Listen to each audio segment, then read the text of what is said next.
जालन्याच्या मठतांडा इथे पाझर तलाव फुटला आणि परिसरातली शेती पिकं पूर्णपणे पाण्याखाली गेली आहेत। ही दृश्य आपण बघतोय। पिकांचं अतोनात नुकसान झालेलं आहे। या परिसरातील शेतकरी प्रचंड चिंतेत सध्या आहेत। या नुकसानाचे पंचनामे करून तातडीने मदत द्यावी अशी मागणी स्थानिक शेतकरी करतात।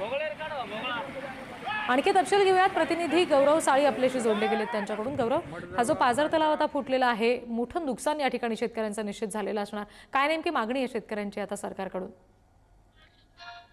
अगदी खरं रीती आपण जर पाहायला गेलं तर आज राज्याचे कृषी मंत्री दत्तात्रय भरणे आणि पालकमंत्री पंकजा मुंडे जालना दौऱ्यावर येणार आहेत।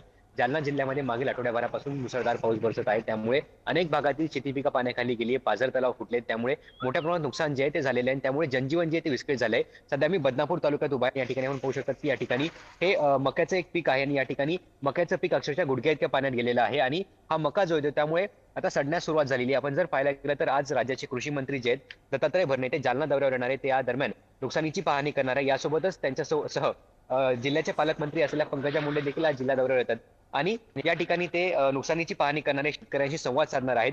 जिल्ह्यात जी अतिवृष्टी आणि ढगफुटी सदृश पावसामुळे जी परिस्थिती उद्भवली आहे त्याचा ते आढावा घेणार आहेत। त्यामुळे आज या पाहणीच्या दौऱ्यातून शेतकऱ्यांना दिलासा मिळणार का हे पाहणं गरजेचं असणार आहे। त्याचबरोबर अनेक भागांमध्ये मोठ्या प्रमाणात नुकसान झालेलं आहे, त्यामुळे या नुकसानीची पाहणी आणि पंचनामे करण्याचे आदेश देखील यावेळी कृषी मंत्री आणि पालकमंत्र्यांकडून दिले जाणार आहेत। आपण या ठिकाणी दृश्य पाहू शकतात की हे मक्याचं पीक आहे, अक्षरशः मक्या जी जी जशी दृश्य तुम्ही दाखवताय गौरव, की मोठ्या प्रमाणावर नुकसान झाले कारण पाझर तलाव फुटलेला आहे आणि हे सगळं पाणी आता शेतांमध्ये शिरून सगळ्या पिकाची सुद्धा नासाडी होते। धन्यवाद सगळ्या तपशिलांसाठी गौरव।